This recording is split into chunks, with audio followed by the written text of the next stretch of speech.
माननीय अध्यक्ष महोदय, माननीय सदस्य रणधीर शर्मा जी और उनके साथियों ने आज नियम सतपाल जी,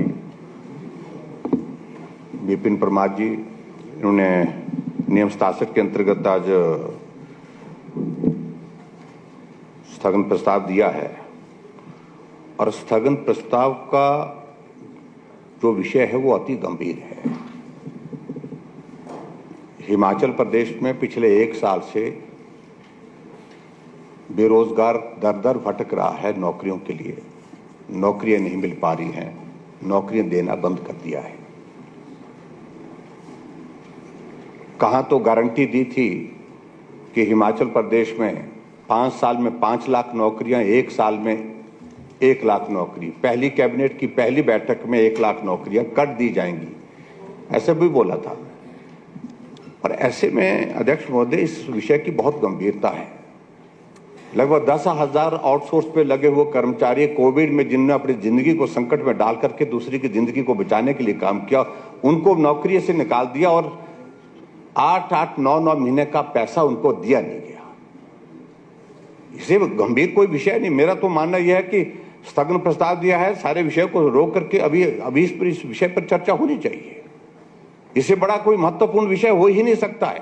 10 लाख से ज्यादा बेरोजगारी हिमाचल प्रदेश में है और 1 साल से एक आदमी को नौकरी, एक नौजवान को नौकरी नहीं मिल पा रही है। जो पूर्व की सरकार के दौरान की नौकरी निकाली है वही नौकरियां दी जा रही हैं जिसकी प्रोसेस कंप्लीट हो रही है। और हजारों की संख्या में ऐसे नौजवान हैं जिन्होंने एग्जाम दे रखे हैं, लेकिन 1 साल बीतने के बाद अभी तक उनके रिजल्ट नहीं निकले हैं। और उनके लिए कहा था 1 महीने बाद निकालेंगे, 3 महीने बाद, 1 साल बीत गया। इसकी गंभीरता आप समझिए।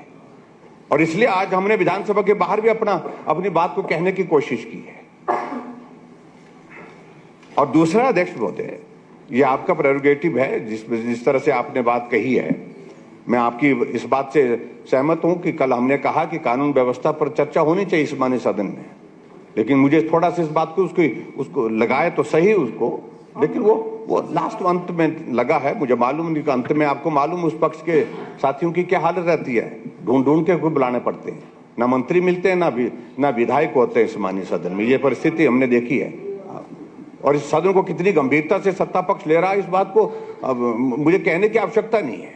इसलिए हम चाह रहे हैं कि अभी तो जो नियम 67 के अंतर्गत हमने दिया है, जो नोटिस दिया है, उसको स्वीकार करें। और हम चर्चा करना चाह रहे हैं कि हिमाचल प्रदेश में बेरोजगारों को नौकरी देने के लिए सारे रास्ते आपने 1 साल से बंद कर दिए हैं। उल्टे 10,000 हमारे आउटसोर्स पे लगे हुए कर्मचारी, उनको नौकरी से निकाल दिया है, उनको घर बिठा दिया है।